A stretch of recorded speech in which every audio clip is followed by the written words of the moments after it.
now.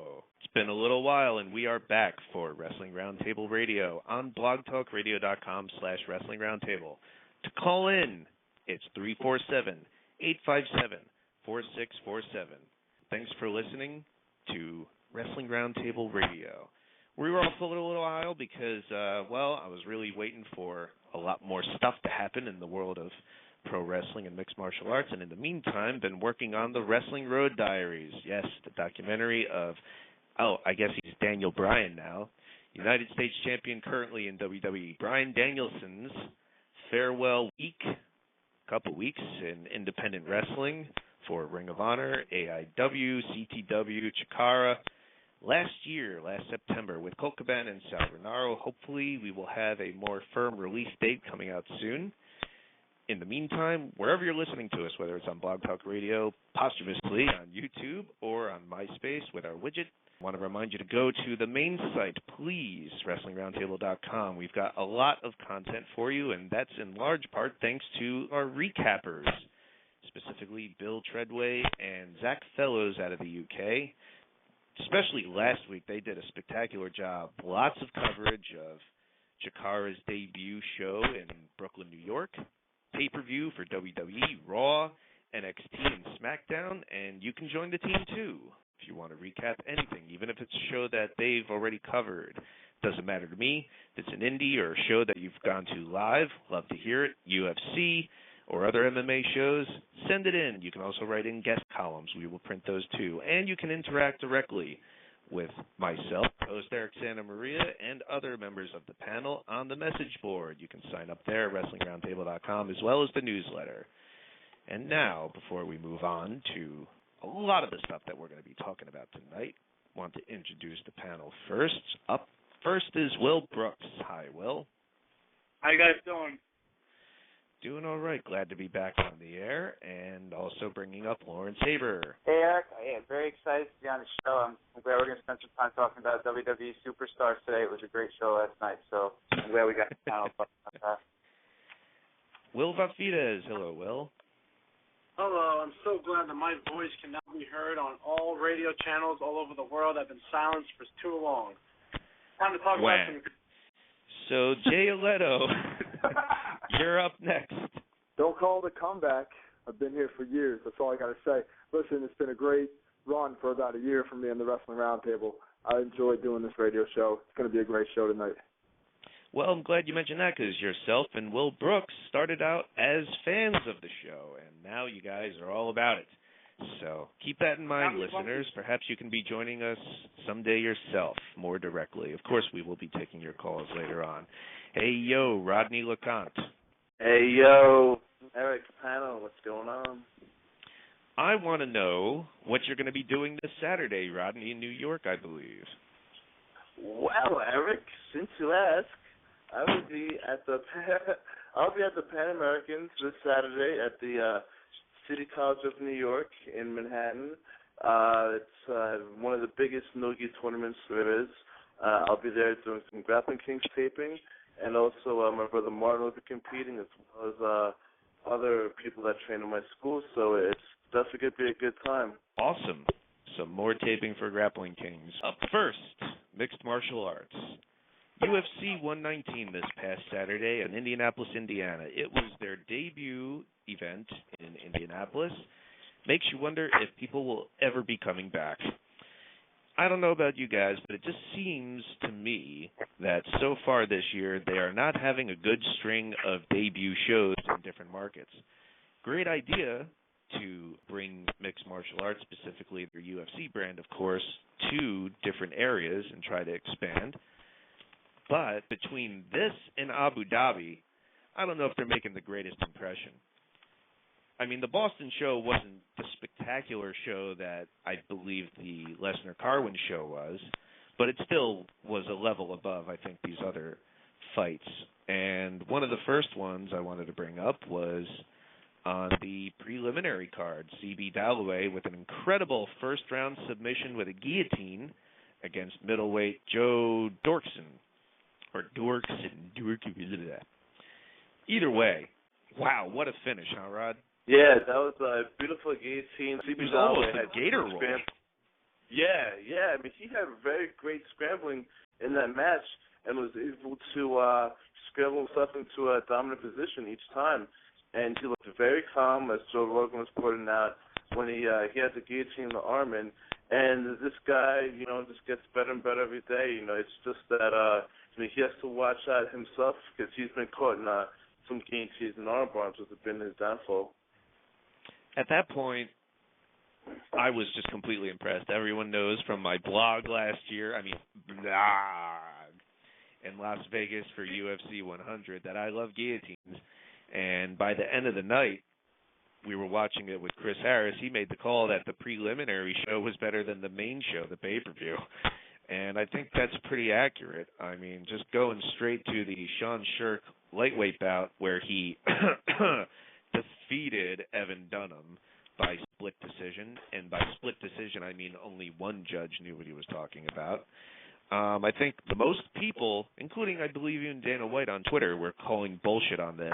Your brother Martin, though, was one of the only people I heard disagree and thought Sean Shirk did win. I did not agree with that. What do you think, Rod?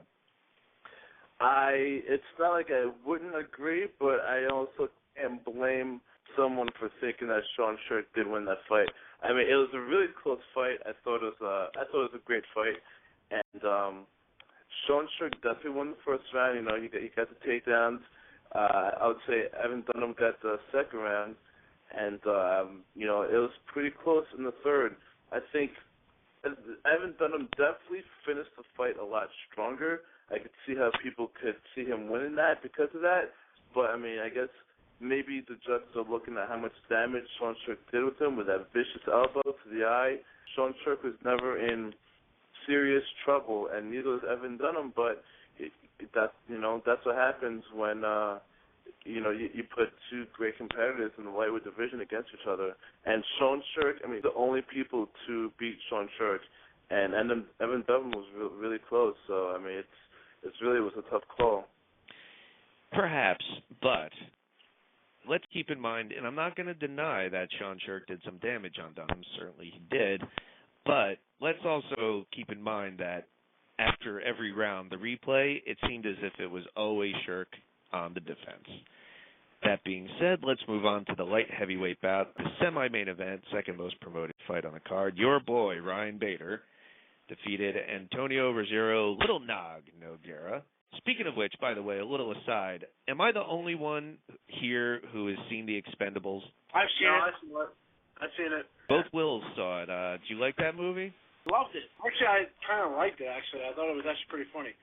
Kind of liked it. I thought it was awesome. I left the theater wanting to punch a guy in the face. I felt like my testosterone levels were overriding. Like I took steroids or something, man. Felt great. Felt like a man.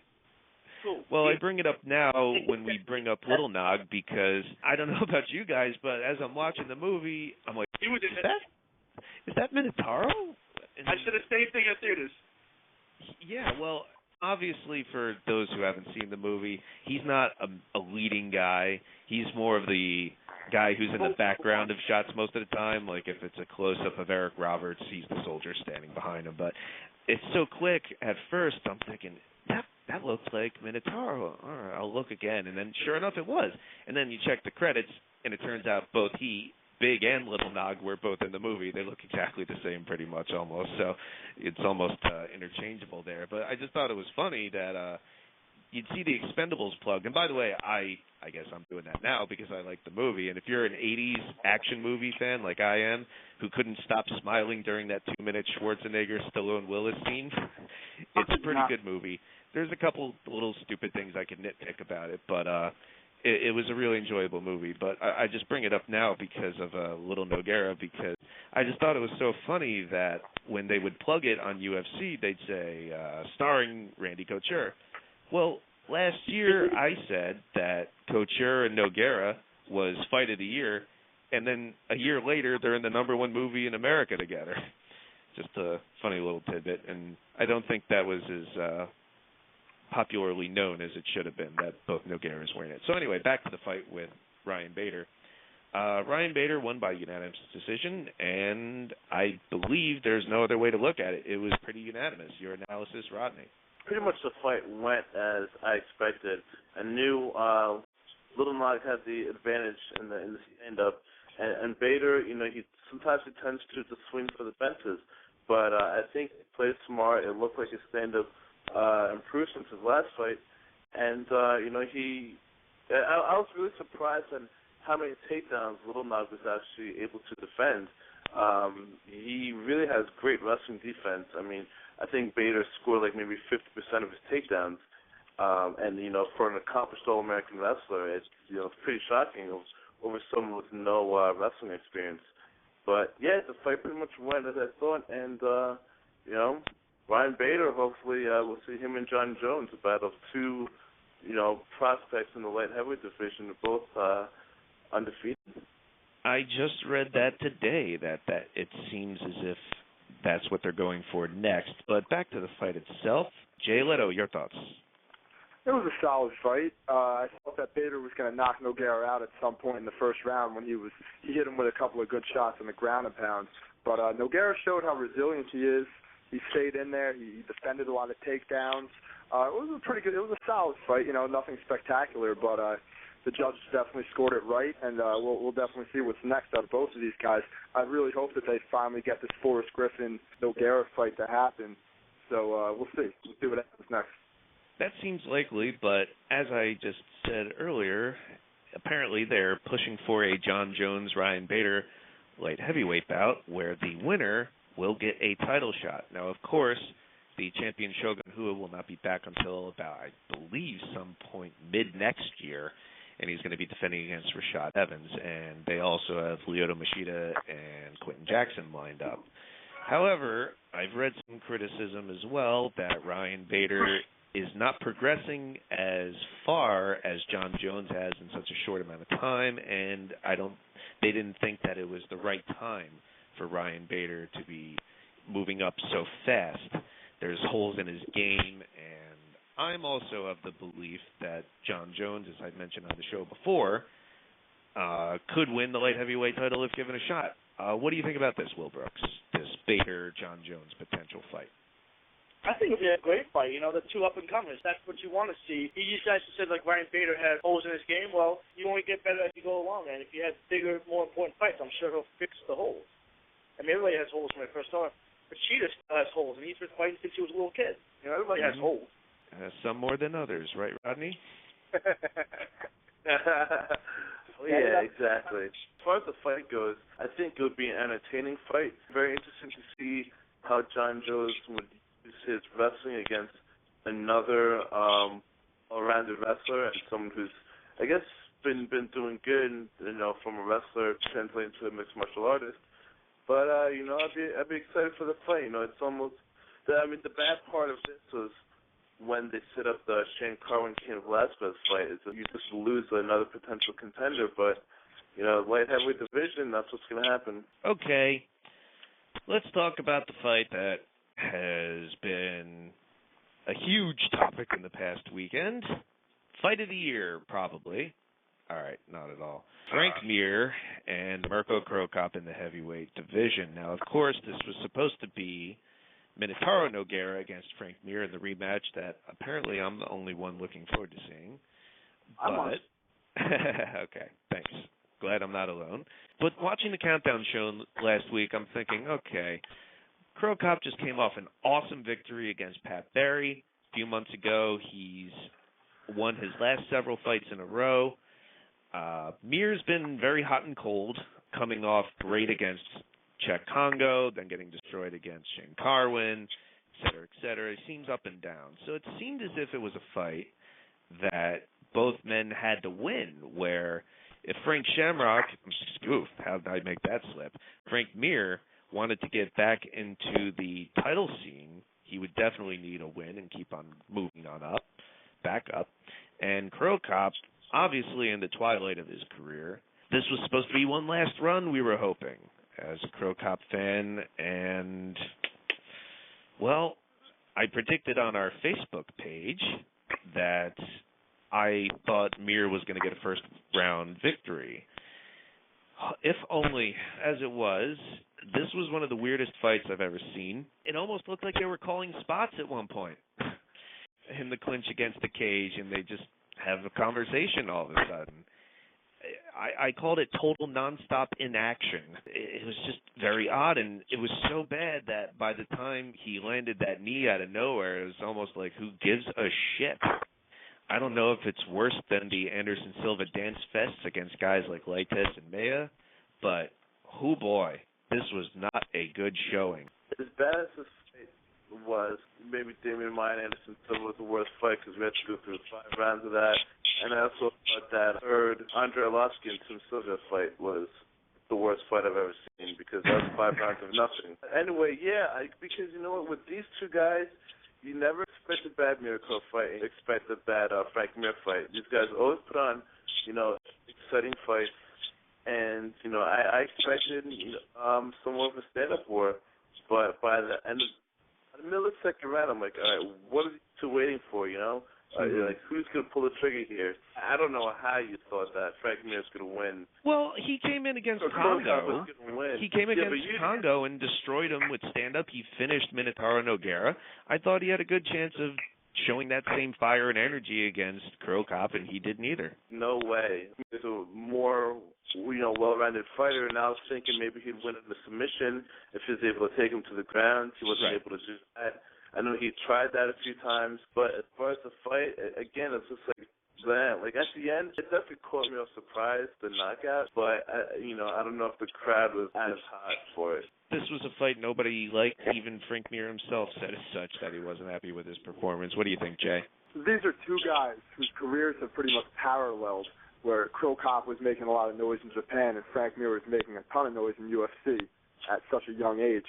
And to have a fight like this where it's basically almost like one of those old, to give you a wrestling analogy, one of those WWF versus WCW matches where everybody was just clamoring to see it. And it just really didn't live up to close to the hype. And I'm such a big Cro Cop fan that I was so disappointed. I went far out of my way to see this fight, just hoping that Cro Cop would show something against Frank Mir and quite possibly his last chance to get into the title hunt. And he just didn't. He didn't throw any. He threw 2 head kicks the entire fight and was not engaging, and it was so overly disappointing. It's hard to express how disappointed I was with Cro Cop's performance. So I think he's probably done on his little comeback tour.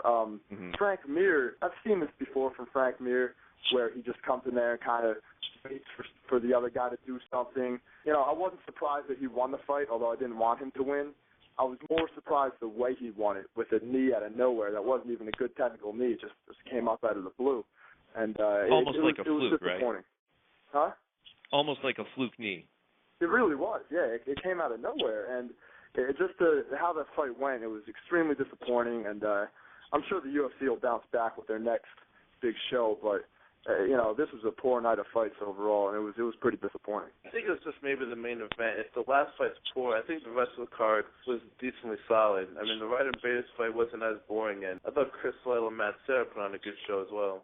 Yes, I agree with that, man. I liked how they both stood up and just punched each other's faces the entire time. That was really good. Well, at this point last year, it was the Vitor Belfort Rich Franklin show, and I think that ended an awesome string of UFC shows between 100 in Vegas with Lesnar and Mir in the unification fight, 101 with Anderson Silva and Forrest Griffin, and then 102 with Nogueira Couture. Awesome run of shows, and then that happened, and it started kind of a slump for UFC last year, and I don't think that's particularly going to continue because next month we've got the Lesnar-Velasquez fight, and that's just an unbelievably stacked card with Tito Ortiz and other big names. WEC 51 on Thursday with the big Jose Aldo Manny Gambirian fight. So I'm really looking forward to that. But another huge story in mixed martial arts within the past couple weeks was former middleweight title contender Chael Sonnen testing positive for PEDs, or performance-enhancing drugs for the layman's. Wow. UFC really got lucky that Anderson Silva was able to pull out the biggest comeback of the year, if not of all time. and defend his title successfully against Sonnen, who originally was going to be getting a rematch. Doesn't look like that's going to happen because now he has to appeal the suspension for what looks like steroids. And what are your thoughts on this whole story? Because I hardly think he's alone. I know all these guys pass drug tests month after month, but you can't look at a guy like James Irvin or even Sean Sherk and tell me there's not at least some sort of suspicion there. We all know Sherk's been suspended before, of course, but what do you think about this sort of stuff, Rodney? I don't know. It's great the way that Charles Sonnen and Anderson Silva was. This really is a sad story and really a sad side note to that great fight. I guess I was a little surprised because, I don't look at Charles Sonnen as someone who would fail, that kind of drug test. But, it could have been in anything. It could have been taking some powder or some shake, to rehydrate his muscles. And there could have been something on that to fail the drug test. I know California Commission is tough, but hopefully he appeals it. And, if for some reason that he loses, hopefully they, give him 6 months instead of a year so we can see him go back and, make the middleweight division what it was. Protein shake. Wow. That's some world-class bullshit right there. Something, man. I just find it funny that Charles Sonnen was criticizing Lance Armstrong like a week before the fight for taking steroids. He said that Lance Armstrong got testicular cancer from all the roids he was on, and then there's all these pictures with all this back knee that just popped up on Charles Sonnen at a lot of these weigh-ins, and they were comparing it to other times when all of a sudden they weren't there. Pretty suspicious. Do you think this takes away from his performance in any way, Jay? I do. A little bit. It always takes away from the athlete's performance when they're caught doing something like this. And it notoriously has with every sport. Nobody looks at any of these athletes the same after they're caught doing steroids. With Chael Sonnen, it's such a low blow to the sport because UFC's been on such a high over the past few years, and to catch a guy like this who could have been their next big champion, one of the next big stars, and this will put such a damper on his career, and it'll haunt him the rest of his career. There's no question about that. I don't think so. Do people really not cheer for A-Rod now? A-Rod admitted to taking steroids. Charles Sonnen has not admitted to. Arnold Schwarzenegger admitted to taking steroids, all right? Do people shut him off when they see the TV? No. I don't think it's going to do anything to the fight. People are going to forget about it after his first fight back or whatever. As soon as they realize that he wasn't injecting pins and needles in his ass, they're going to realize that, hey, you know what? It's life. These are athletes. These are high-profile athletes. They got to do what they got to do. There's a difference there. There's a difference there when a guy gets caught red-handed after a big fight, or when a guy comes out and says, yes, I did it, and puts it behind him. Like, for instance, in baseball, Rafael Palmeiro, one of the great home run hitters of all time, he went in front of Congress and said, I never did steroids. And sure enough, he gets caught a few months later, a couple of years later, and you've never heard a peep out of him since. He's basically been wiped off the face of the baseball earth, Something like this where he gets caught red-handed after the biggest fight of his life. These fans might, the next time he's out, they might boo him. They might give him a little bit of a hard time. Well, they did back Sean Sherk. We'll have to see where time will take us. We'll have to see what happens with the appeal, and we definitely hear from Charles Sonnen and hear what he has to say before we can even make any, future criticism of him. Well, people still talk about Michael Vick nonstop as if that dogfighting shit never happened, and they did bring back Sean Sherk, and we don't know exactly what steroid, if he indeed was using a steroid. We don't know all the details just yet. We're still waiting for that to come out, I guess, in the appeal. Chael Sonnen's full of shit.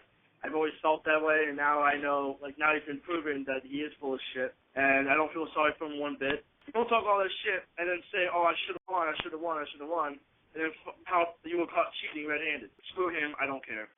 As opposed to taking away from Sonnen's performance, I think it adds to Anderson Silva's, because we know now that after the fight he admitted that he had hurt ribs and went into the fight anyway, and I think that somewhat explains his less than usually great performance.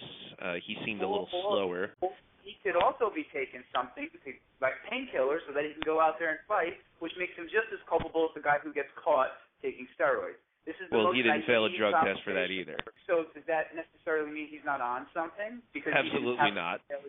Well, You we sure can about play the that? blame game all day long if you want to do like that. Who's the world champion of the heavyweight champion in UFC right now? A former pro wrestler who was so roided up at one point his head was going to explode. Everybody in UFC, everybody in baseball, everybody in hockey is taking something. You can't go out there and perform, whether it's once a month, once a year, twice a year, with the type of injuries these guys pile up, without doing something. And just because you pass a drug test doesn't make you a saint. Everyone who thinks that professional athletes are somehow, some of them are doing stuff, and the ones who aren't are saints, and the ones who are scarred for life. It's just a naive thought. This is one of the best things to happen to UFC because it makes them human. And it makes everybody realize once and for all that it's no different than any other sport. And it actually legitimizes it because it takes off the bloom from the rose, that everybody thinks it's this perfect universe where all you have are these athletes who train in the martial arts, and they're all pristine in every way. And now somebody gets caught.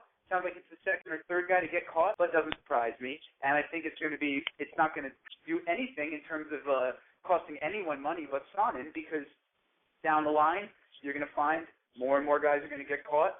Less and less people are going to care, just like they do in baseball, just like they do when Michael Vick hangs dogs or A-Rod injects something in his ass. It's all about winning. It's all about box office. And if they can turn this Sonnen thing into a happy story of redemption, you'll win the title, and everybody will be cheering him and spending all sorts of money to see him. I agree 100% with Lawrence. I think that with athletes like Randy Couture, like, you think any other natural 50-year-old is like that? You think he's like that from doing push-ups? No.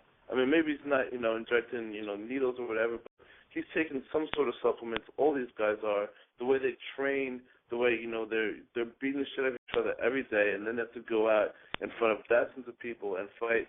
It's just the way professional sports is. This is their living. This is their job. Most of these guys can't do much else to make a living besides hard labor. If they go in a fight and they can get an advantage and they can cheat to get that advantage and hide it, then that's what they're going to do. Guaranteed, whether it's Anderson Silva or Brock Lesnar or Alex Rodriguez. They're going to do what they have to do to support whatever they got to support, whether it's a gambling habit, hanging dogs, or their family. Wow. As much as we want to think that it's this happy universe where these guys just train, and they're all these great experts in martial arts, and they go out there with honor and glory is the only thing on their mind, and defending it. It's all about the bottom line. And that's why UFC has changed the way it's run to be more of a business as opposed to the way it used to run, which was a comic book. I'm just curious, do you disagree, Eric? I mean, you just said that you made Anderson Silva sound like he was eligible for sainthood because he fought with hurt wrists. While the other What's that got to do with whether he's on drugs or not? Well, how do you think he went out there with hurt wrists? How does that, what do you think he's doing to go out there? Is he going in there not taking care of his ribs because he's looking to be honorable and to fight for the good of his sport? And the other guy who gets caught, juicing or taking HGH is somehow, this terrible. I'm just curious, like, what makes one guy better than the other? Just because the facts are that Sonnen took something and Silva, you don't know that. Well, you don't know either. Well, I don't think it's taken away from his performance against Anderson Silva either. I think you watch the Yuji Nagata fight, you watch the Nate Marquardt fight, he controlled those guys the same way, and I think whether he passed or failed, it would have been the same story. All right. Well, before we move on to pro wrestling, for our mixed martial arts fans, want to mention that if you're in the Philadelphia area, coming up next month, Bellator 33 in the Liacouras Center in Philadelphia with Eddie Alvarez and Roger Huerta. Definitely want to check that out. And also Matrix Fights 3 coming up in South Philadelphia, Sheet Metal Union Hall in South Philadelphia, matrixfights.com. I've been involved with the first two Matrix events in Philadelphia, and of all these, let's call them indie MMA promotions that have been sprouting up, it's almost like the rising ocean brings up all the boats together. Like when wrestling was big 13 years ago and all these indies started cropping up, well, it's like that with MMA now. And I've been to a lot of these, let's call them minor league MMA shows in the area the past year, and I don't know where they get off asking these fucking prices for these fighters, but Matrix brings quality fights from fighters from not just the people in the area and local schools, but people from all over the country. In fact, the first show, they brought in Cole Conrad, who trains with Brock Lesnar in Minnesota, signed with Bellator after the show, too. like I said, they do a really good job putting the show together. So that's Matrix Fights 3. That's coming up on October 29th, a Friday. Bellator 33, October 21st, a Thursday. You can get more information on WrestlingRoundtable.com. We'll be updating the news later on in the week. So let's go to a couple calls. Amato, you're on with Wrestling Roundtable. Hey guys, how y'all been? Doing all right since Rodney and Lawrence burst our bubble. I really know a lot about Vince wanting to unify all the titles, and they're putting all the titles together. At WrestleMania, the big thing is they're gonna unify both of the world titles. Well, that's not set in stone yet. Yes, very true. I also then read that he's kind of back and forth about it. And the other thing that I wanted to point out was the Hell in the Cell card. Cena and Nexus, I mean, they're dragging this out, and I mean, they're not, Cena going heel or Nexus disbanding. I mean, what are y'all's thoughts on that? So if they plan on unifying both titles at WrestleMania, can somebody tell me what the point of the Royal Rumble would be? All right, that's what I wanted to say, because that right there was my favorite pay-per-view of the year. Mine, yeah. Well, someone on our message board started a thread, and it was a joke, which I didn't get at first, but they said that the plan was for The Miz to win the Royal Rumble. Now, of course, he's already got the Money in the Bank, and it seems as if he's pegged to be moving on, not soon enough, but moving on from the U.S. title feud with Daniel Bryan, with Randy Orton, perhaps, and maybe even a match with Cena at WrestleMania. Perhaps that could be the title unification match. Who knows?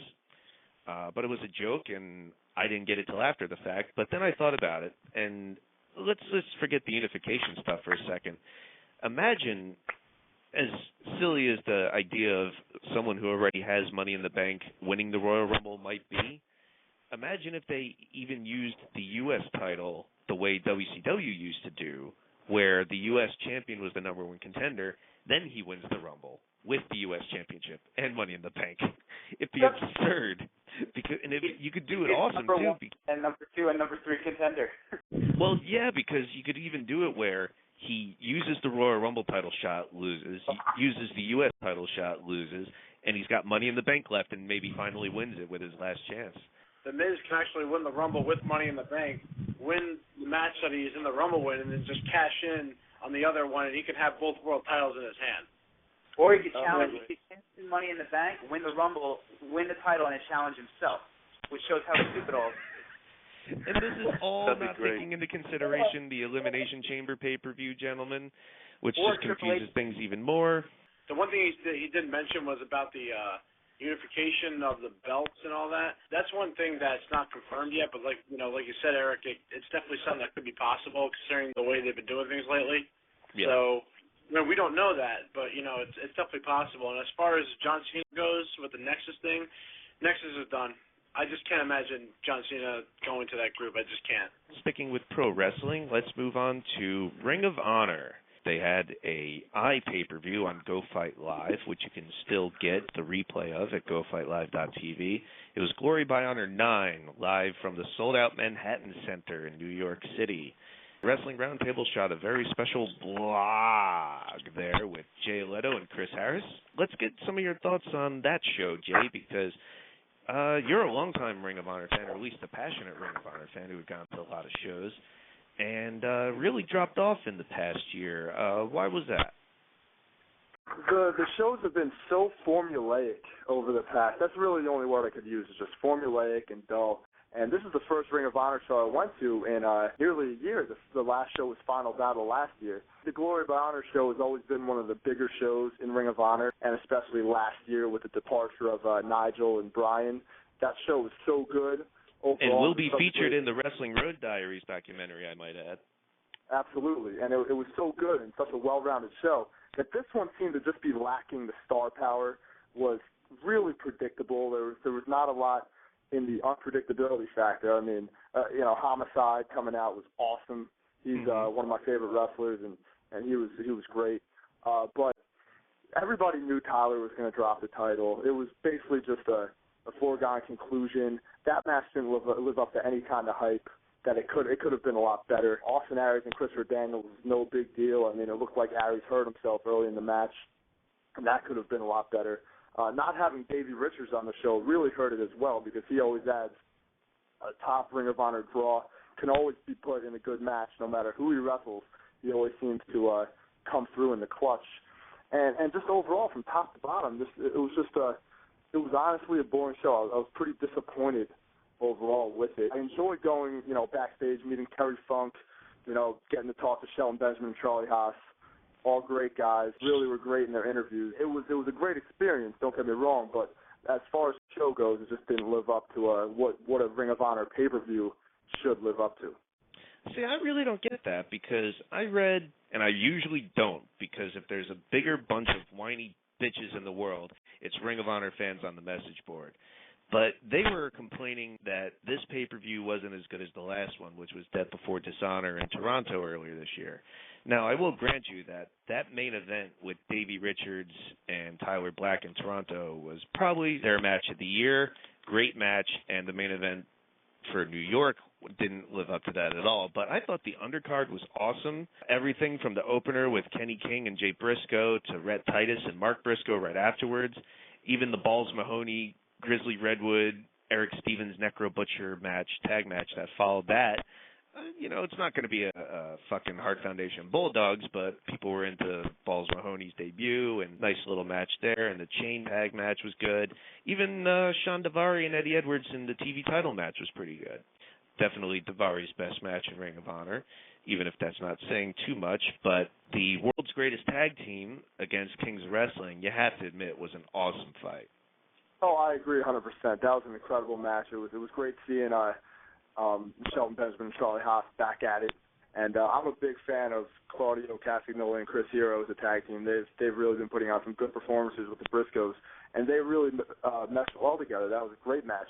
I always like Ring of Honor shows. I really haven't gone to many shows that I've outright hated. But this one, to me, just didn't live up to the hype that it could have lived up to with the big main event and just from top to bottom. I mean, the show flowed. It was paced pretty well, flowed pretty well. But it just didn't feel like Ring of Honor did last year that I went to that Final Battle show with Bryan Danielson and Takeshi Morishima a couple years ago, and that had a big fight atmosphere. And it just didn't live up to that, in my opinion. All right, well, you seemed to have a great time when you were there. Oh, absolutely. And I just find it funny that it seems as if TNA is handing Ring of Honor wrestlers every other month. Back at the Big Bang in Charlotte earlier this year, all of a sudden Ring of Honor capitalizes, as they should, on Chris Daniels getting fired just a few days before from TNA and makes an awesome return.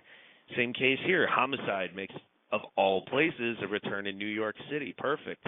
That was an awesome way to end the show, no doubt. And I'm glad you got to interview Terry Funk and Homicide and Wrestling's greatest tag team. But as I mentioned, these whiny bitches on the Ring of Honor message board. I don't know, of course, maybe I'm biased because they thought I was worse than Michael Cole and ruined Ring of Honor on commentary. That's the thing I kept constantly reading was, ooh, this show wasn't as good as the last one, and blah, blah, blah, blah, blah, blah. And like I said, maybe being there live made it different, but I just thought top to bottom it was an awesome show, great card. But speaking of Ring of Honor, wanted to segue into another little topic here, and that's about wrestling journalism, because it's been something actually that Lawrence and I have talked about off the air, and I wanted to bring it out here. And the reason I'm connecting it to Ring of Honor is because in the Wrestling Observer in the past week or so, there was a little story about 2 office employees being fired in Ring of Honor, and I'm wondering how exactly is this news? This got sent along to me, and I read this, and I'm thinking, do you ever read about TNA fires 2 people you've never heard of in the office and sort of shit? And it just brought back to mind what Lawrence and I had talked about with this wrestling journalism. Now, I'm bringing it up because I do a lot of work for the website, and, man, wrestling journalism, whoo, what a fucking contradiction in terms this is. Now, MMA journalism ain't that much better, and whenever I do write stories for the news updates, I really try and get you all the details and all the stuff you need to know and not waste your time on constantly updating you on stupid little shit that you'll never read and is irrelevant, like some interview with some fucking guy who wrestled in WWE 7 years ago for 5 minutes. That sort of bullshit, who cares? I'm trying to get to the fucking truth, the fucking stories. And anyone who takes a basic journalism class, not that I'm saying that I did great in it or anything, but even in school, you just learn who, what, when, where, why, and how. And it's so impossible. Like, wrestler who just died a few months ago, Rocket Monroe, I believe it was, tag team partner of Sputnik Monroe. I'm writing this up, and I had a hard time even figuring out how old he was. I couldn't find it anywhere. I actually had to do math and figure it out from someone else's birthplace. So you see this shit copied and pasted, the same non-information over and over. And to connect it back to the Ring of Honor story, I'll tell you exactly what goes down with these guys like Dave Meltzer and The Observer and Insider and all those other fucking places. Now, that's not to say they don't have information. They do have a lot of information. I respect the fact that Dave Meltzer writes tens of thousands of words a week and is a really busy guy and whatever, so busy he doesn't have time to double check and proofread his newsletter, apparently. But let's keep in mind their sources, people. I'm not going to be one of these people that completely dismisses them as marks and they've never worked in the business, that sort of dumb shit. But at the same time, I'm not going to be one of these people who look to these goofballs for star ratings. Like, what do I give a fuck what he thinks is a 5-star match or not? Now, it might be interesting, it might turn me on to something, but I'm not going to live and die by it. So let's keep in mind their sources. It's wrestlers and promoters. And what do these two people have? Agendas. They're trying to suck up to these guys for free publicity and to get some plugs, and they get free newsletters and all that other sort of shit. And I've seen it myself with my own eyes, so I know that for certain. And there's really no integrity there because, at least as far as hard journalism goes, I got some feathers ruffled last year when I reported on the Dragon Gate monkey choking scandal in Japan that Meltzer and the other people wouldn't touch with a 10-foot pole. Meltzer didn't report it until there was a press conference about it in Japan. He waited till way after the fact. Wonder why that is. So, of course, I took the initiative to report the truth and got some people pissed off. So that's just to give you a background on this sort of shit. These people are all going on essentially gossip. It's the fucking National Enquirer, except much less interesting, apparently, with no pictures. As I said, these people have agendas. I know because wrestlers have told me, oh, I'll tell blankety blank something else because I didn't want to get that out there. So as much truth as there may be out there, half of what you read, people, because there's a whole lot more going on in the wrestling world than you're even privy to. As I mentioned the Dragon Gate story, I just read in Irv Mushnick's new book, Chris and Nancy, about the Chris Benoit murders, he who we do not speak of, that as he was doing his investigation, Meltzer would encourage him to go in certain directions but wouldn't follow through on certain things himself because he doesn't want to risk his sources. These fucking leaks, these yentas who work in the office, and these nerd comic book writers, ooh, guess what I heard from blah, and that's their fucking news. So just keep in mind what you're reading, people. I try to give you something a little better than that. And I do want to cite one more specific instance that brought me bringing this up, but I'll let you talk a little bit about this, Lawrence, because we've had a good talk about this before, and that's just part of what we talked about. Let's just go with the basics of news again. Who, what, when, where, why, how. Is perhaps the hardest thing to find, especially on the internet with wrestling, unless you literally go to WWE.com. And that sounds ridiculous from a smart fan to find out the results of the show. If I get home on a Sunday night and I just want to know what happens at Hell in a Cell on Sunday and just want to know what happened in terms of who won the matches, how they won them, how the storylines progressed, if I go to any of the sites you had mentioned, any of the newsletters you mentioned, it is impossible. All it is op-ed, editorializing opinions. And if not that, the best I can hope for is somebody using presumptuous language about something, referencing things that I have no idea what they're talking about. I'll give you an example. I was looking up results for SummerSlam, and you can't even tell if a fucking title change happened the way they write it half the time. and here's the finish. He hits it. It doesn't tell you who he is. It'll say, and there's a new champion. And in this day and age, who knows what that means with all the money in the bank and all these other things going on. I just want to know who won, how they win, what happened in terms of the storyline. So that's a simple, stupid thing. Now, obviously, the plague of what is called journalism in this country is a complete incestuous relationship between advertising and news.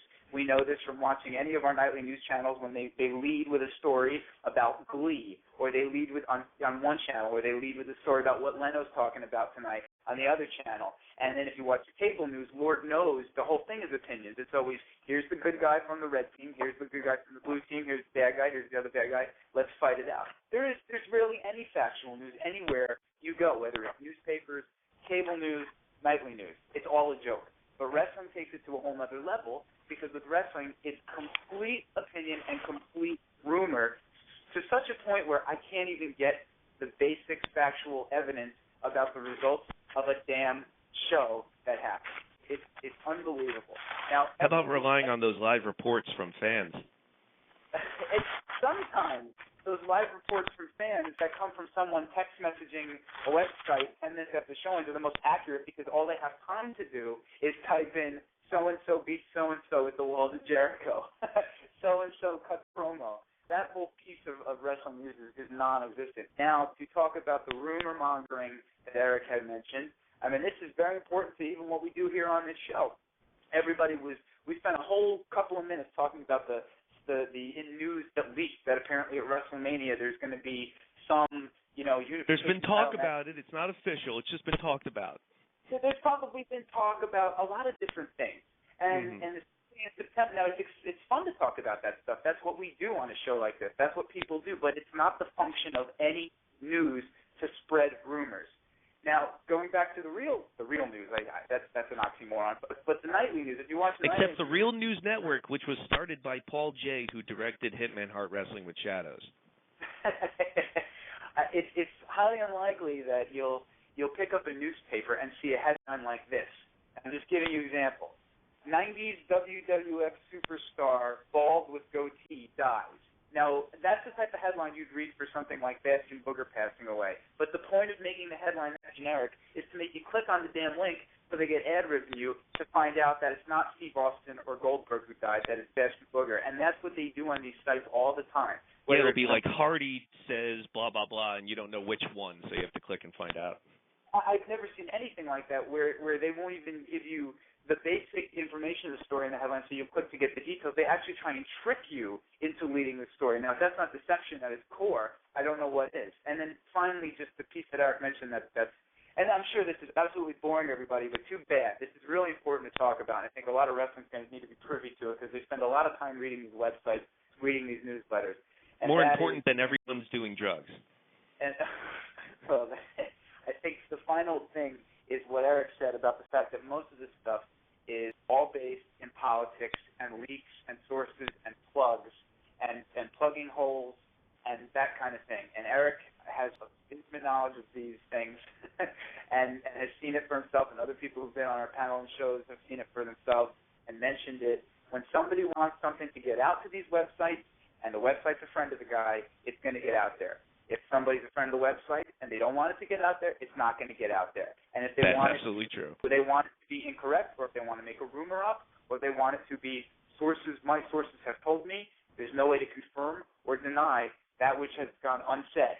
And that's what these whole things are rooted on. And that's why people can write 1,000-page non-spell check newsletters every month. And people, if you throw enough stuff against the wall, something's eventually going to stick, and you're going to sound like the guy who's the genius for figuring it out.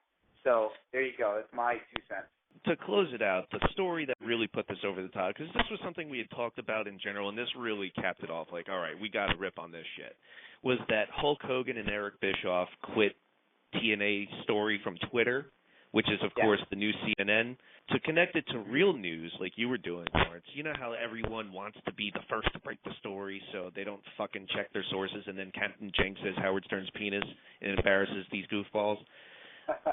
It's essentially the same idea. A few weeks ago, for a few hours, the headline was Hulk Hogan and Eric Bischoff quit TNA.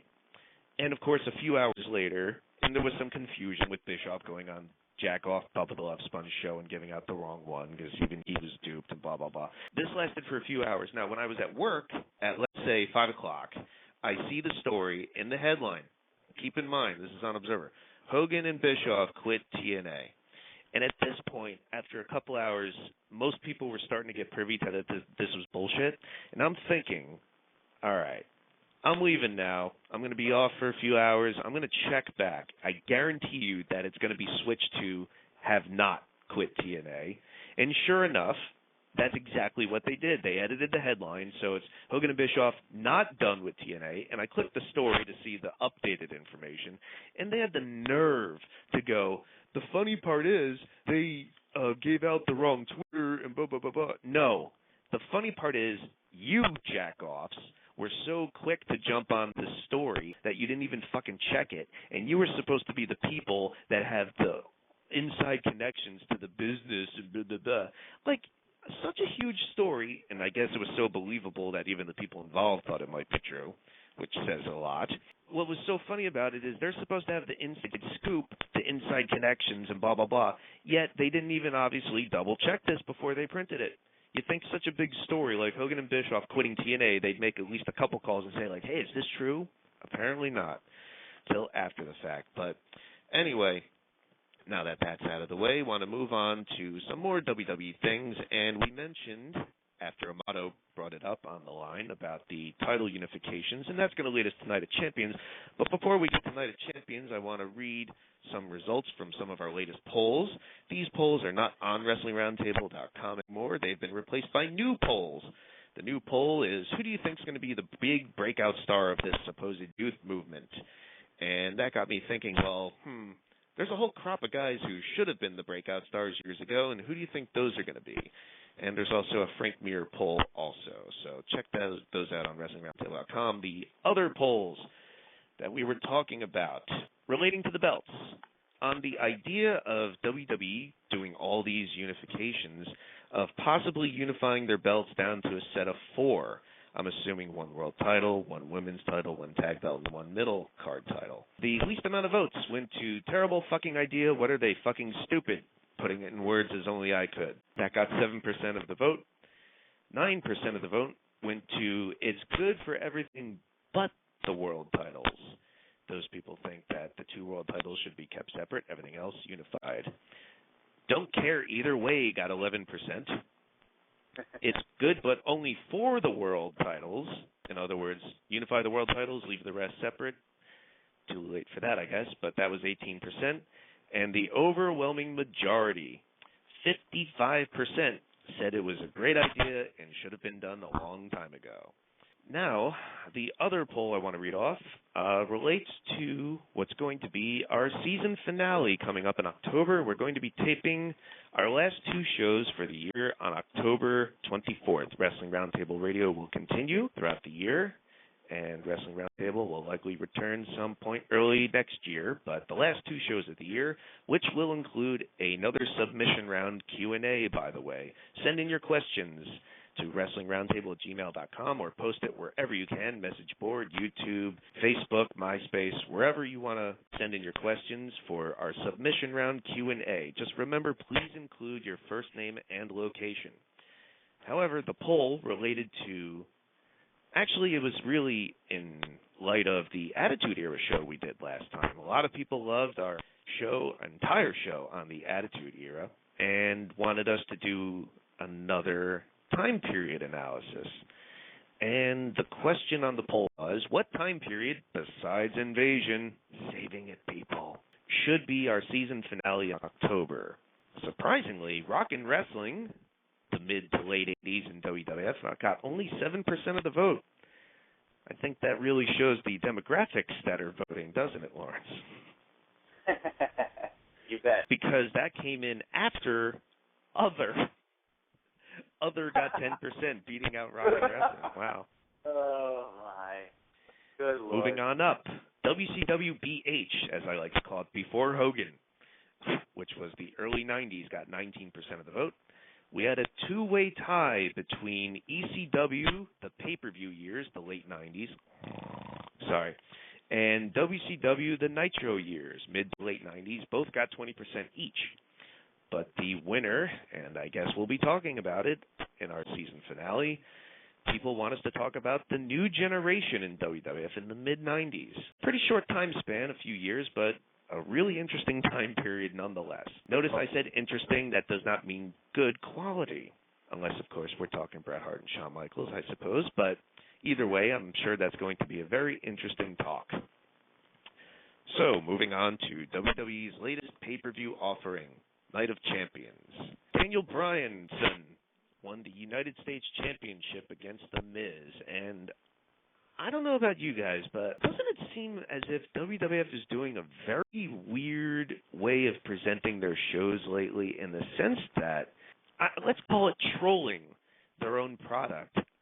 They're letting Michael Cole go out there and just totally rip on Daniel Bryanson in a very malicious manner, almost a half shoot in a way. Despite that, this match got an incredible reaction. People were really into Bryan Danielson and got a huge pop when he did make The Miz tap out to the lapel lock. But at the same time, that also makes me think about, for instance, CM Punk on NXT talking about how bad this show is. Don't you think this is just some weird way of approaching things? Is this maybe some sort of way too late reaction to maybe the internet age? I don't know. It's just very weird that they're ripping on their own products so openly. What do you think of that, Lawrence? You're right. It's a way too late reaction to the internet age.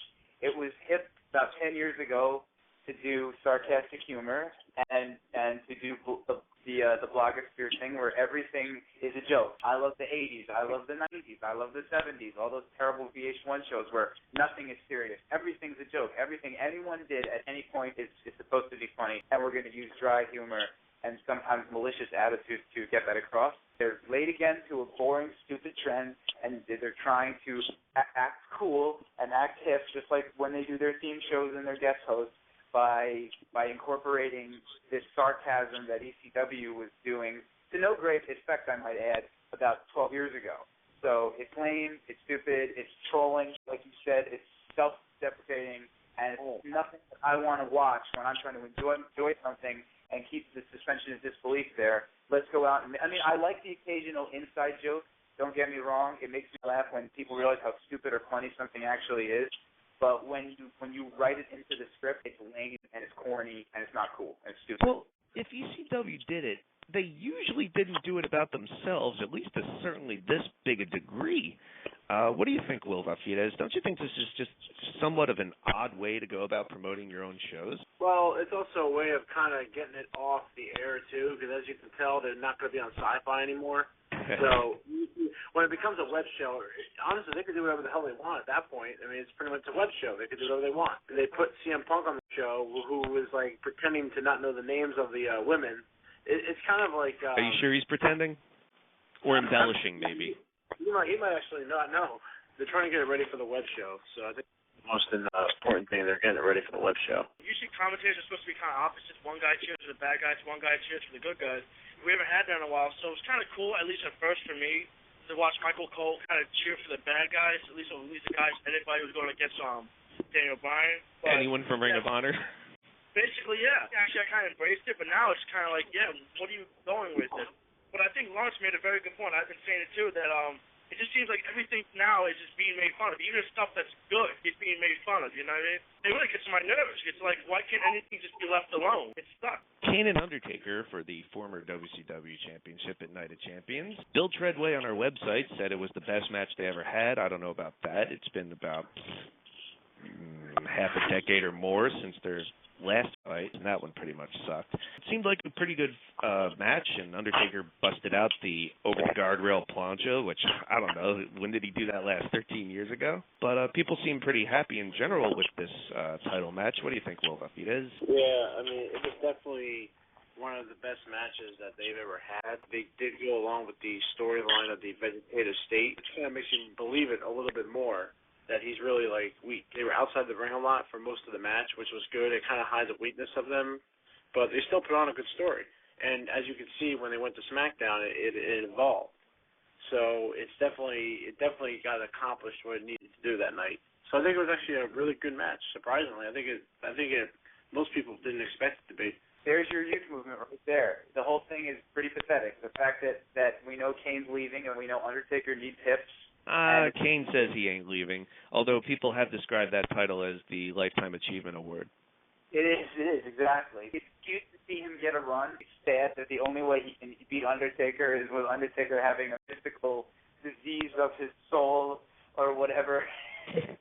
But the whole point of it is to kill time and to stretch Taker's storylines out so that he can have a meaningful, streak match with whomever at WrestleMania, and Kane can be back in the mid-card, wallowing in nothing until he does decide to do a Jericho and take, a couple of years off. It's one of those things that just looks to me like they've got nothing better to do, so they went back to Kane and Undertaker. Good job. There you go. That's why you're on Sci-Fi and why the show will be canceled in probably a year. There's a lot of younger fans who had to watch the video package, which was nicely put together before the match, about Kane and Undertaker's backstory. And some of you may remember the story broken by our favorite internet journalist, of course. Actually, a former writer confirmed it, I believe, but all the same.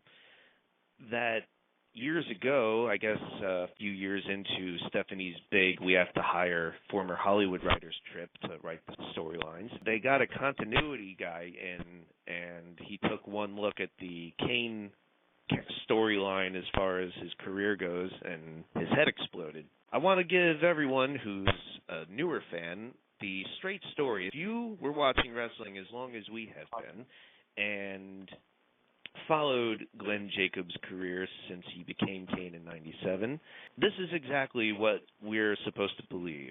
See, Undertaker grew up as a kid in Death Valley, and his parents owned a funeral parlor that Paul Bearer started apprenticing at. Then Paul Bearer had an affair with Undertaker's mother, and that child that was spawned was Kane's. But Undertaker loved them all the same, and they were always together, always inseparable, getting into mischief and stuff. Well, we were told initially one day that they were experimenting with drugs, and Kane went off on his own and accidentally started a fire and burnt down the funeral parlor and killed all his parents and burnt him too. He was presumed dead. That's what we were told by Undertaker. It turns out Undertaker started the fire and killed everyone. Let's keep that in mind for the future. But he believed his brother was dead. As it turned out that Paul Bearer found Kane. He was still alive, and he wrapped him up because he was burnt so badly. But, oh, wait, we were told that wasn't really the case. He really wasn't burnt. Maybe Paul Bearer was just being cruel and told Kane that he was burnt and made him think he was ugly and burnt up, because it turns out he's not burnt at all. But all the same, he kept him in the basement locked up in this outfit, and he thought he was burnt up and so ugly. Until, of course, he wanted to become a wrestler 13 years later, and Paul Bearer lent him out of the basement long enough for him to get trained. And around this time, he started becoming a big partier, and after a show one day, he met this girl named Katie Vick he liked a lot, and then he was driving one night, and maybe he was fucked up on all those drugs they used to take when they were kids, because there was a big car accident, and she died, and he felt really bad. I guess he went back to the basement after that and somehow went back to planning this attack against The Undertaker after 20 years to get revenge, which he did in October '97 at Hell in a Cell when he finally showed up. And for months, Kane was goading Undertaker into a fight, which he didn't want to do because, oh my God, my brother's alive. I don't want to fight him. So he teamed up with him against DX, and they were friends for a couple weeks. But then Kane turned on him at the Royal Rumble and tried killing him in a casket by setting it on fire. And I guess he did, because Undertaker disappeared into the netherworld, and he came back a month or two later and went into this war with Kane that lasted for months. And then all of a sudden they started liking each other again, and they started conniving together to get the belt off Steve Austin. And it turns out that they're friends now, but that only lasted for a few months, because then Undertaker turned on Kane and sided with Paul Bearer, his own father, against Kane, and it was terrible until Kane buried Undertaker alive for the first time, and then Undertaker came back as a satanic leader, and then they went their separate ways for a little while, and then, Kane came back. Have you following this so far? It sounds like CSI Tombstone, the new transcript that you're treating for AMBC. We're far from over, because Undertaker eventually did return as a biker, and then he teamed up with his brother again because they were okay after all the setting people on fire and trying to embalm Steve Austin, and Kane stopped it, and digging up their parents' caskets and all that other terrible stuff they used to do. They were beyond that, but only for about a month, because then Kane got jealous because people liked this new biker Undertaker, and then Kane buried him alive again a little after they teamed up again to fight the Invasion, and then he buried Undertaker alive for the second time, and then Undertaker returned again at WrestleMania 20 from the Netherworld again, and then they didn't interact for years, up until Kane put Undertaker in this vegetative state, which was part of his 13-year plan, and that brings us up to fucking today, end of story. Yeah. This was all part of his 13-year plan, mind you. Now, Eric, it's for the world title. Did you want to explain to everybody about the history of that particular world title as well, and how we got... No, we don't have time. We only have a half hour left. You know what? I think that's even more confusing. So let's move back on to Night of Champions. Will Vafidas, you mentioned it a little before, but let's talk specifically about the six-pack challenge.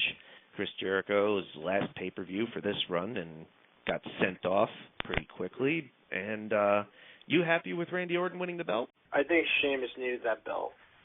I don't think Orton needed it. Doesn't make any sense to me to see Sheamus needed a clean win.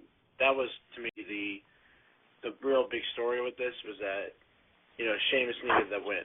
And a lot of people thought that The Miz was going to cash it in, actually, after he lost the U.S. title. Many people thought The Miz was going to cash it in.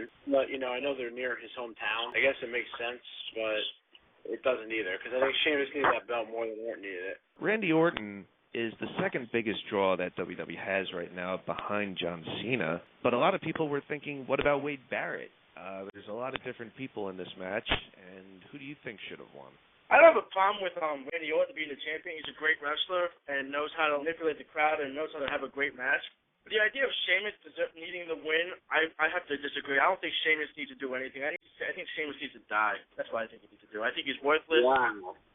I think he's awful. What's he doing that's so great? He's not a monster. That doesn't mean he deserves to die. Let's be nice. Oh, come on. I don't mean that literally. But like, Kevin needs to die. There you go. That's what he needs. What's he do that's so great? He's not a monster heel because he's not bigger than anybody. He's not a great worker. He's not a great speaker. What's he do that's so wonderful that people Whoa. Stop right there. You're telling me first of all, he's white. You're telling me he's not a big guy. He's not bigger than anybody else.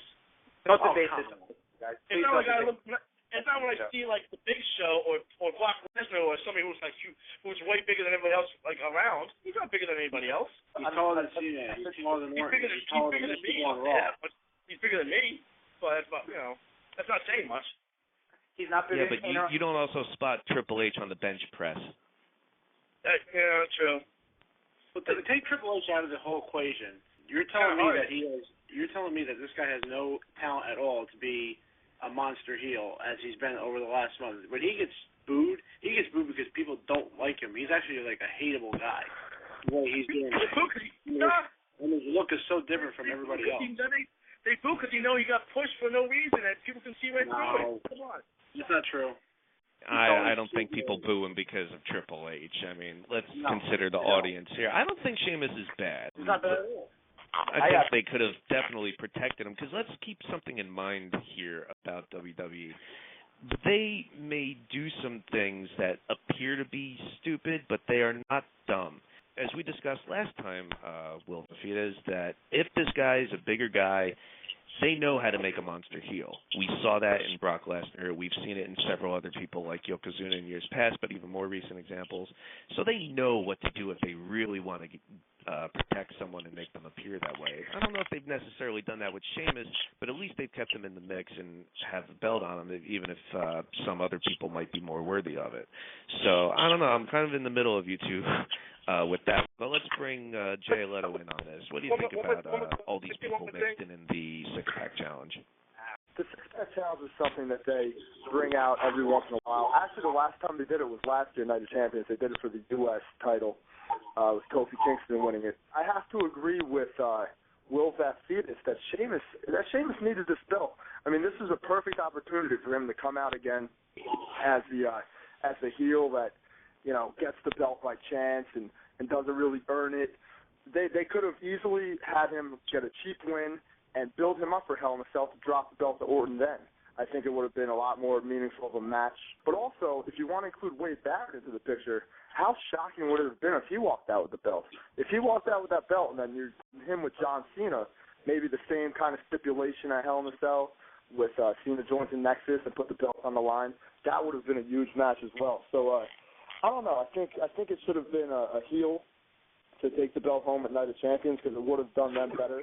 Orton doesn't need it, and that's basically what I think about that title match.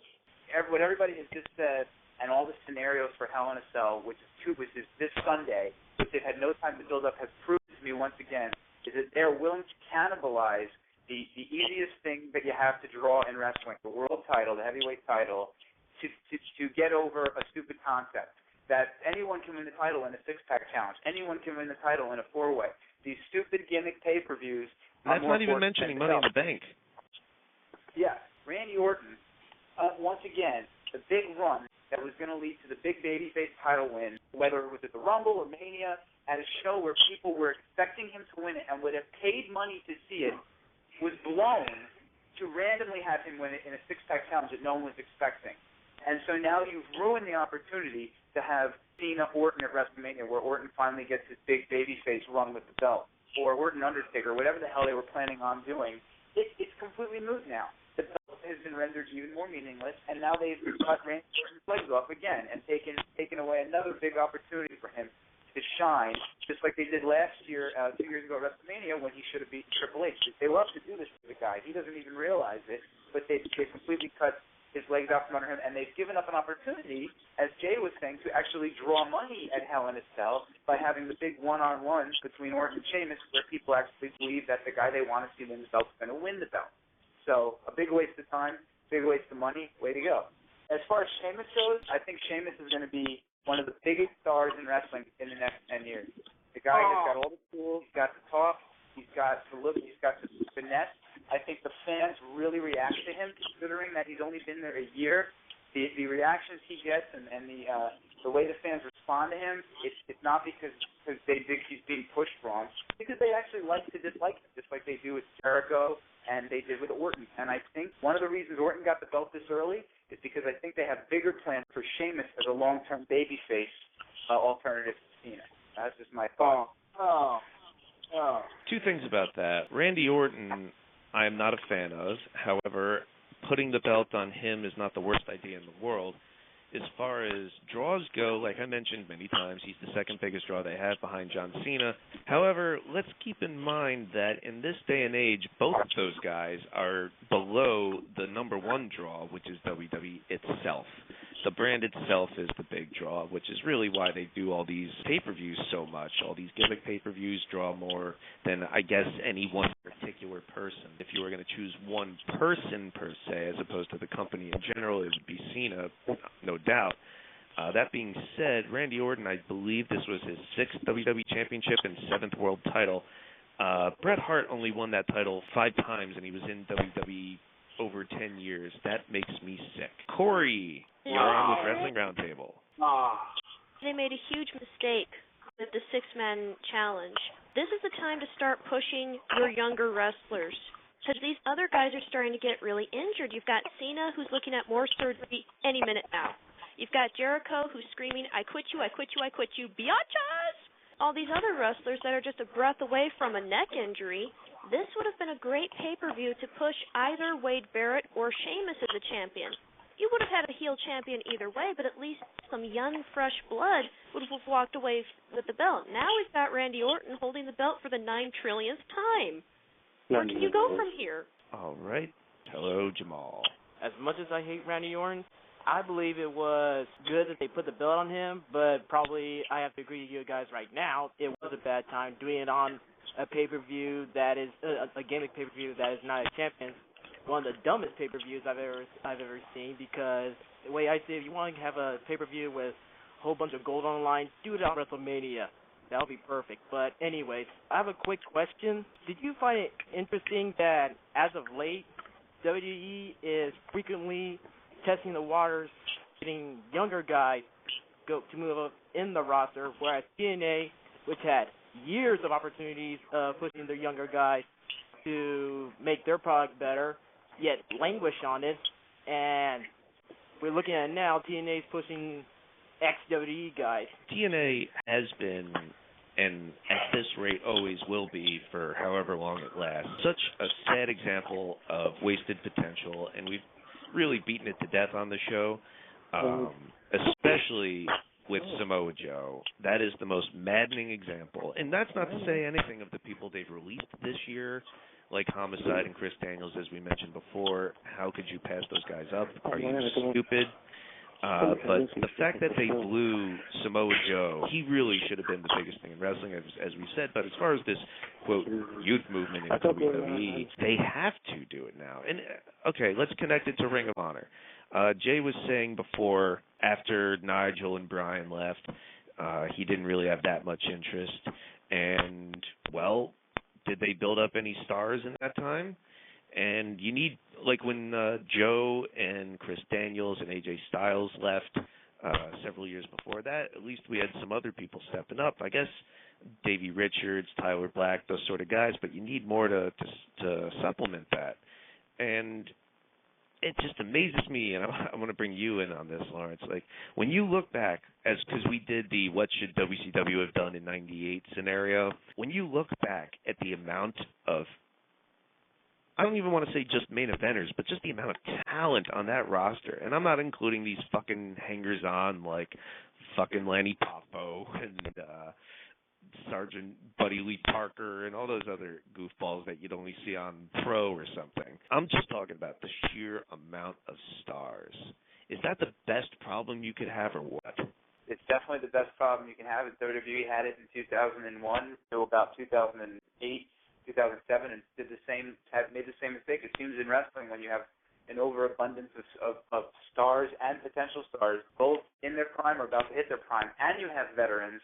Like in that case, the Arn Andersons and the Ric Flairs and the Hogans and Savages, the writers just, their heads explode and they don't know what to do. And that's when the vermin come in and they say, let's just do stupid stuff, like TNA does now. TNA is like you said, a microcosm for that pathetic thing.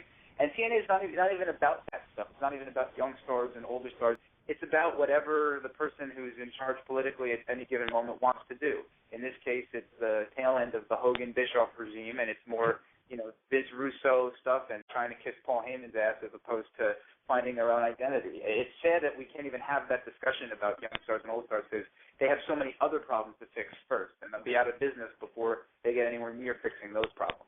They do, but what I was getting at was WWE is really reaching a critical point that they should have avoided. They shouldn't have had to get into this spot. They should have obviously known to prepare for this, because now they're in the situation where Undertaker's winding down, Jericho just left, Batista left, Mysterio's always hurt, et cetera, so this, quote, youth movement that they keep pushing, this illusion, until it finally fucking happens, maybe with The Miz and guys like him and Bryan Danielson, hopefully. I actually think everyone's going to kill me for this. I think they have done a good job in the last 10 years because Randy Orton is only like, what is he, like 18 or something?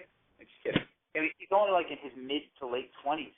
Cena's only in his early 30s. I know they've had the belt a million times and they've main evented a million shows, but there's still young stars that are going to be saving for injuries around for a long time. Undertaker, Shawn Michaels, Triple H, different story. But really, the main event in WWE, now you're including The Miz in that equation, and perhaps Wade Barrett, and definitely Sheamus, it is starting to get a little better, and they have done a decent job creating some people who aren't in their 40s anymore, which does make them a little better than WCW was in 98 and 99 until the Well, WCW had, what, one guy? But point being is that when we reviewed WrestleMania last year, and I said how aggravating it was that we've gone through years, and this is why I really stopped watching in most part, is because there's all these people that we really wanted to see put into that spot. Just because someone's not having the title, like let's say Triple H came back tomorrow, if he's not in the title picture, you're telling me you can't think of something creative to come up with this guy? There should be tons of people like that, okay, Their time for the title is not now. Let's come up with something else to do with them so they can put some other guys over in the mid-card. That's not to say that they'll actually job to them per se, because that's not always necessarily the case. But just do something involving someone new, someone different, and get them involved. There's all these great young wrestlers they have that really should be juxtaposed into that spot. And now it's almost as if their hand is being forced to do it. So hopefully they take the initiative and choose some good people. Ryan from Massachusetts, hello. For the six-pack challenge, I mean, we all love Corey, but I'm going to disagree entirely with what you said as far as pushing the new guys. As far as Wade Barrett goes, giving him the title at this point when Nexus is about to crumble under him, it's not a good idea. Like, wait until Nexus is over, build him up as a singles competitor, then give him the title. And as far as Sheamus goes, I absolutely hate it when people say he needs the belt. If you need a belt to be considered legit, you have no business carrying it. That's my say.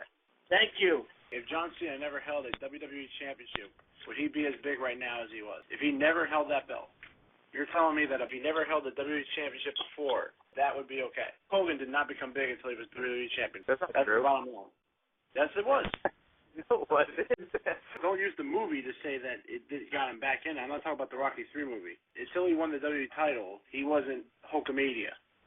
Well, he was huge, but then when he won the title, he was, if you want to say he got even bigger, I'll agree with that, but he was certainly a megastar. The title was an afterthought. Austin, when he won the title, it certainly legitimized him, but I don't think he needed it. The Attitude Era was on fire before he won the title. I don't completely disagree with you, Will. I think there's partly what you're saying is true for certain people. I think for Cena, it definitely made him a bigger star. But I think for Hulk Hogan, you would have had Hulkamania, title or no title. But come on. Okay, well, then what about when Hulkamania and Stone Cold Steve Austin were getting big, yes, they were big, but you need to put the title on them to put them over the top. That has to be the capper. It's one thing to have it as a capper, but people are saying Sheamus needs the belt, otherwise they're not going to see him as legitimate anymore. Sometimes some people have actually lost their star power because they didn't win the belt. I mean, how many guys have choked at the wrong time? Like, I mean, Al Snow and ECW was on the verge of being their big flagship. And I can't, even off the top of my head, I could probably name 6 or 7 guys who got to the point and didn't win it. And all in 2002 thanks to Triple H. Yeah, there you go. Booker T, perfect example. Rob Van Dam. It is a case. If Booker T would have won that belt, it would have legitimized him as a real, big world heavyweight champion. Because I think a lot of people wanted that to happen, and it didn't happen. And he never got out, and he never got bigger until he did the King Booker gimmick, and it took him a long time to get that. But still, it was already too late. So that's my point. He had the opportunity when he just got into wrestling with that. You need to put a championship belt on a guy to get him over. And Sheamus got the title now. Now when it's over, when he doesn't have the belt anymore, he doesn't need it anymore. He's already won it twice. The person becomes a champion to get him over. Like Roddy Piper and Jake Roberts and Ted DiBiase and Kurt Hennig. All right, well, let's move on. You're trying to make a point there, sir? All right. Dominic from Staten Island, hello. Okay, well, everyone's talking about Sheamus, so I guess I'll throw my 2 cents there. I think... Wouldn't that be 2 shillings?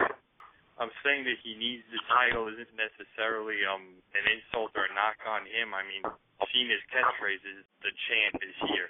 He needed that belt about 5 or 6 times before fans would accept him as the man, as, the Hogan, the Austin before the Cena sucks chant stopped at a regular base.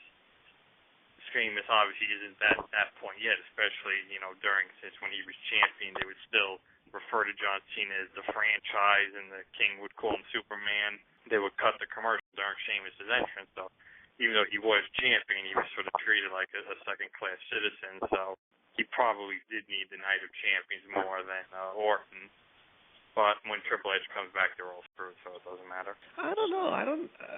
We make that joke a lot, but I don't know if that's necessarily going to be the case this time, because I know he just suffered a torn bicep or something, and he was rehabbing that. But I just get the feeling that if Triple H was really going to have another reign of terror, and I just don't get that feeling.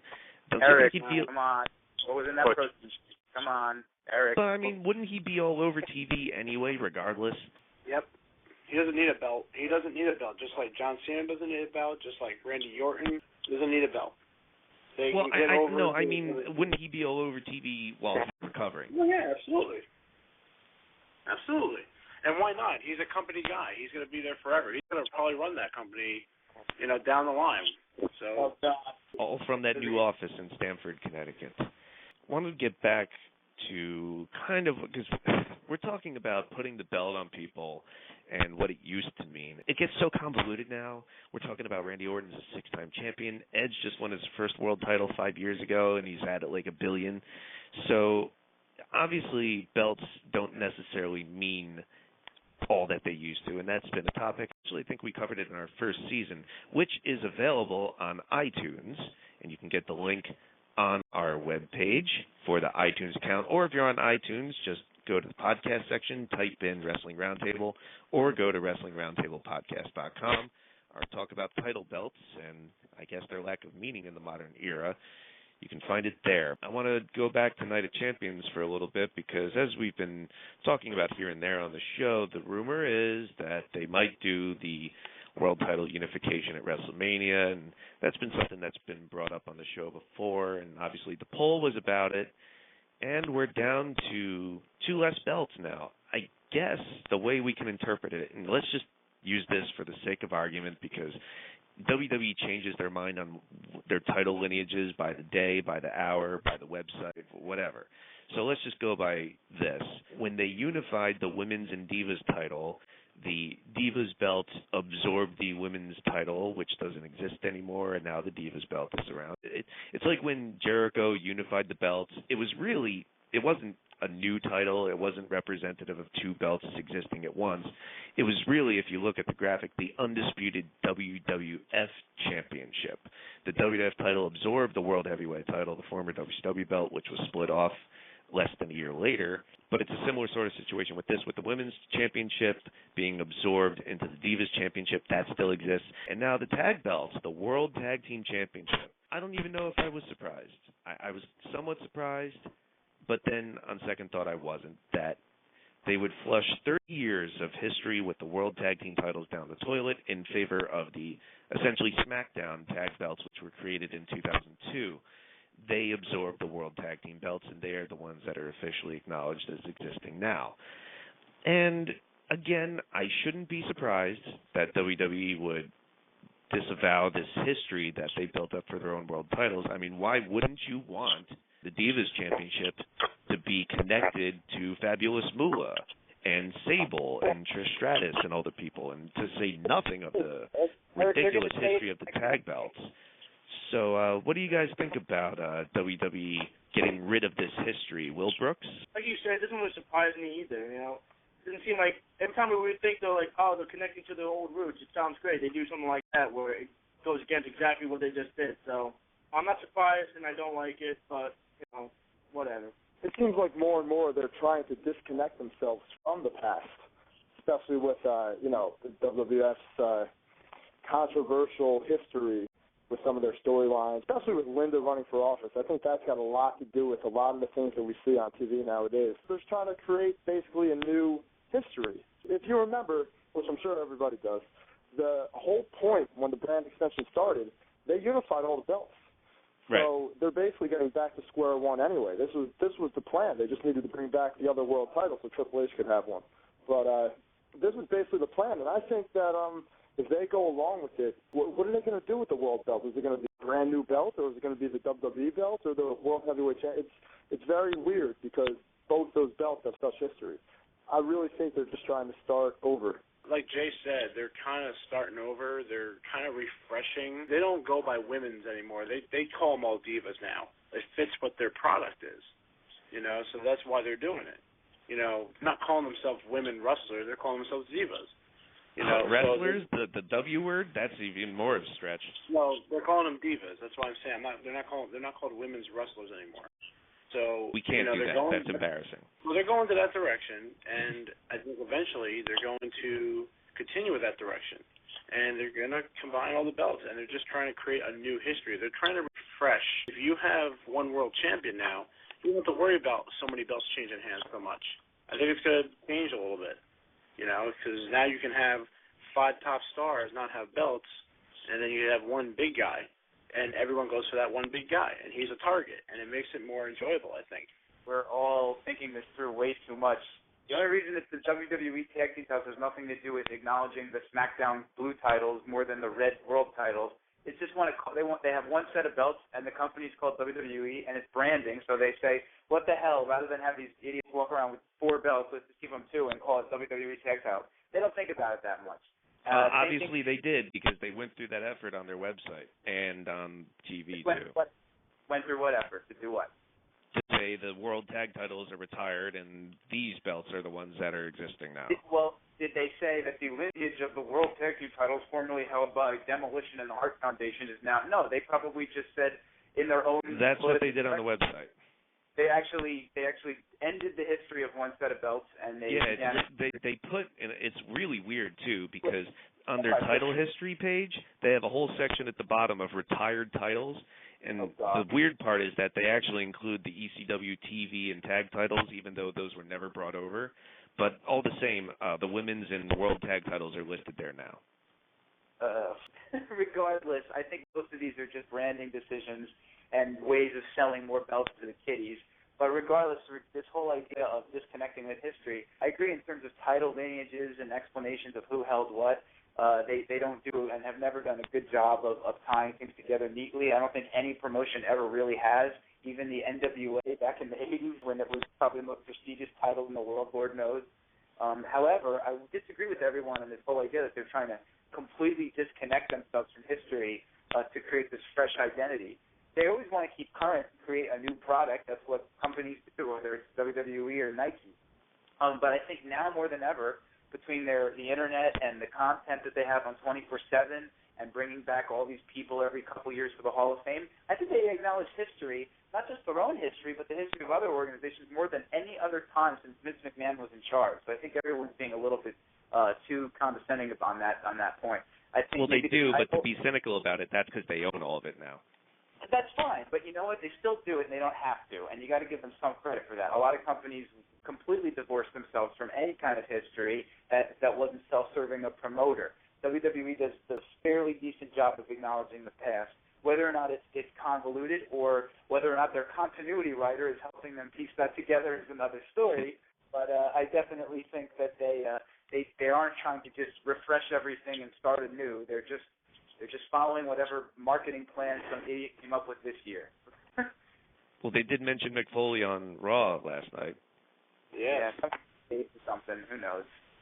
Speaking of the past, to wrap it up here, want to mention a name from the past who unfortunately died last week, Jorge Giant Gonzalez, who we might also know as El Gigante. I'll let you in on a little secret. Lawrence and I have a game that we like to play called Guess Who Died, the cynical way that we like to treat wrestling deaths, because, I mean, I like to say it's the clown, that we laugh that we may not cry. It just, over the years with wrestling, it's gotten so absurd with the amount of wrestling deaths that it's just becoming almost comical. Not to make light of the situations, but it just gets, and we just had like the biggest string of wrestling deaths in the past couple of months since about 2002.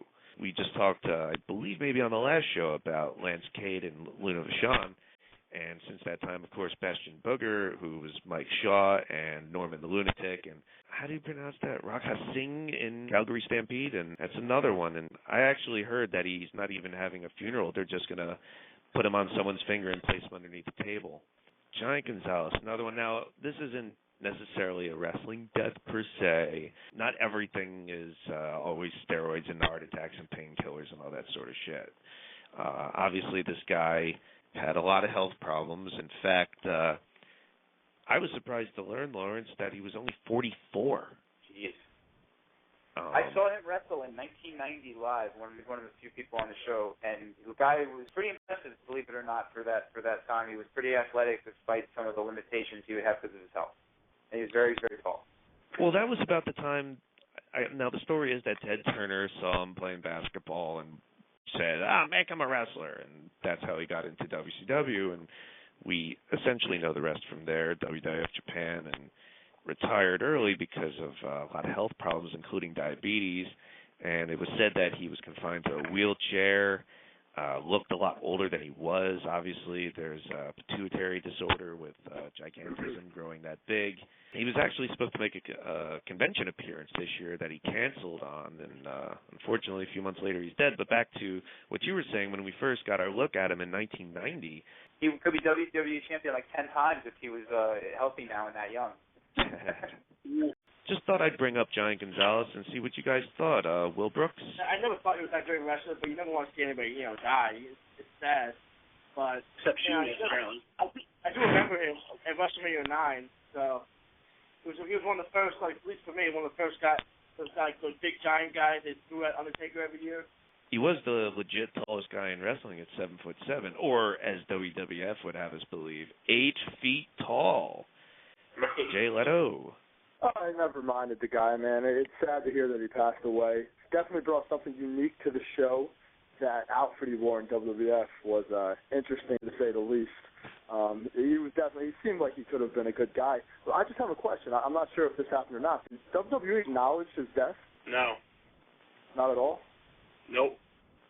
Surprising me because the guy was such an enigma that I figured they might want to, put some pictures or something on the website. But apparently it doesn't matter if it's drug-related at all or not. If you're just a wrestler dying, just fuck it. At this point, we can't be bothered. Yeah. He was one of the very first guys to probably, take down The Undertaker in a pretty serious manner. So it was good for, he was definitely unique. The first of many. Anytime after that someone would take down Undertaker, they were always the first. That's my favorite line. We've never seen Undertaker manhandled by that, when pretty much everybody they've put him against who's at least above 6'7" has. Well, at the time, he was sure. one Yeah, of the I'm just saying he was the first. Yeah, I wouldn't say he's the first, but at the time, it was pretty believable until Undertaker beat him, and that was pretty much it for him. So it was good though. I mean, it was good for him. It's sad that he passed away. Of course, it had nothing to do with drugs in this kind of case. He had a lot of health issues, but of course they'll put that on the list of wrestlers passing, and they'll blame drugs anyway, because that's what media does. Lawrence, last thoughts on El Gigante? Well, I guess I'm the only one that remembers him as El Gigante and doesn't only associate him with the angle he the Bigfoot outfit. 9, but that's okay. I saw him on WCW television in the, early 90s, and then I saw him at a house show. He was refereeing a cage match between Sting and Ric Flair for his title, and it was an attraction at the time. I guess that makes him the biggest referee ever, too. Maybe he is. He certainly was. He got a great reaction because that's always been a unique aspect of wrestling, whether it's Andre or whether it's Khali or Big Show. It's something that's always going to be there. He's part of that history. And, yeah, but that's the thing, though. He was legit 7'7", so he would have fucking dwarfed Andre. Yeah, but when he was out there throwing chops around on the Horseman at that house show, it was over, and him and Sting were celebrating, and it was like the WCW ghetto version of Hogan and Andre at that point. It really was. That was my reaction to it. I had the WCW... The blonde baby face from Venice Beach and the Giant Buddy. I had those WCW rubber action figures that only held their arms out and couldn't be maneuvered, and I believe I had Sting and Anderson, and I think I had El Gigante. You had to be very creative to play with those. No, I'm just saying that you had to be creative because you were limited with what you could actually perform. That's true, and there was That's What She Said in there as well, and innuendo, and I missed all of those opportunities, Eric. I thought that's where you're going, but I digress. No.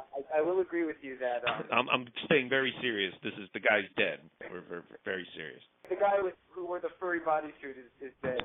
Let's take serious. But anyway, the idea that when we heard he died, we were like, oh, man, that's terrible. That's surprising, even though we knew he was sick.